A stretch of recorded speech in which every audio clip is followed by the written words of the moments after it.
అసలు ఈ యాంగ్జైటీ అనేది రాకుండా ఉండాలంటే పేషెంట్ అనేవాడు ఎలా అంటే తన మెంటల్ కండిషన్ ఎలా పెట్టుకోవాలి? అలాగే ఫిజికల్లీ కూడా తను ఎలా తన యాక్టివిటీస్ ఉంచుకోవాలని మీరు చెప్తారు?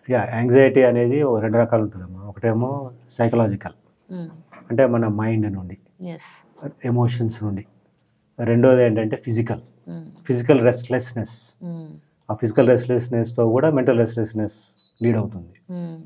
ఫిజికల్ రెస్ట్‌లెస్ వల్ల వచ్చినప్పుడు ఆ ఫిజికల్ రెస్ట్‌లెస్ ఎందుకొచ్చింది? ఏదైనా డిసీజ్ వల్ల వచ్చిందా? మజిల్ పెయిన్స్ వల్ల వచ్చిందా? జాయింట్ పెయిన్స్ వల్ల వచ్చిందా? ఇంకేదైనా జబ్బు వల్ల వచ్చిందా? దాన్ని ట్రీట్ చేస్తే ఆ ఫిజికల్ రెస్ట్‌లెస్ తగ్గితే ఆటోమేటిక్‌గా మెంటల్ రెస్ట్‌లెస్ తగ్గుతుంది. అది తప్పితే యాంగ్జైటీ ఆటోమేటిక్‌గా రిలీవ్ అవుతుంది. That is one. మెంటల్ ప్లేన్‌లో చాలా ఉంటాయి. Hundreds of reasons. All negative emotions will lead to anxiety. Sometimes positive emotions also will lead to anxiety.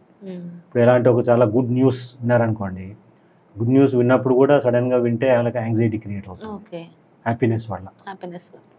But ఎక్కువ శాతం వచ్చేది అన్హ్యాపీనెస్ వల్ల, emotional disturbances, negative thoughts.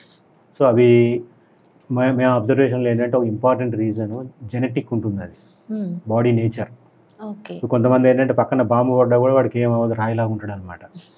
So ఎలాంటి న్యూస్ విన్నా చూసినా దే వోంట్ రియాక్ట్. అలాంటి వాళ్ళకి యాంగ్జైటీ అనేది రాదు. ఒకవేళ వస్తే చాలా ఇంటెన్స్ ఫామ్లో ఉంటుంది అది రియాక్షన్. మిగతా వాళ్ళు ఏంటంటే సెన్సిటివ్ ఉంటారు, those who are emotionally sensitive, who can react to even small things. ఇప్పుడు మన టీవీలో కొన్ని సినిమాలు చూస్తుంటాము, ఏదైతే సీరియల్స్ చూస్తాము, ఇంకేదో చూస్తాము, ఏదైనా ఎమోషనల్ సీన్ వచ్చినప్పుడు మనకు తెలియకుండా మనమే ఏడుస్తుంటాం. అది మనకు లింకే లేదు, మనం we are not connected at all to them. Even then we feel their pain.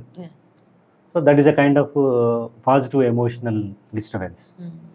వాటి పాజిటివ్ ఫ్యాక్టర్స్ని బట్టి కొన్ని మందులు ఉన్నాయి, రిపర్టరీ అని ఉంటుంది, అందులో అన్నీ మెన్షన్ చేసి ఉంటాయి అనమాట. ప్రతి సిమ్టమ్కి గ్రూప్ ఆఫ్ డ్రగ్స్ ఉంటాయి అందులో.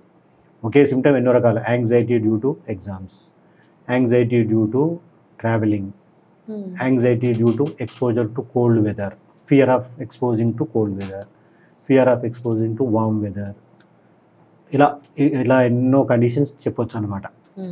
ఈచ్ పేషెంట్ యొక్క కేస్ హిస్టరీని బట్టి మనం సిమ్టమ్స్ కరెక్ట్గా తీసుకొని రైట్ సిమ్టమ్ని డయాగ్నోస్ చేయగలిగితే కరెక్ట్ చాయిస్ ఆఫ్ డ్రగ్ ఇస్తే కనుక తప్పకుండా అది ఇమీడియట్గా రెస్పాండ్ అవుతుంది.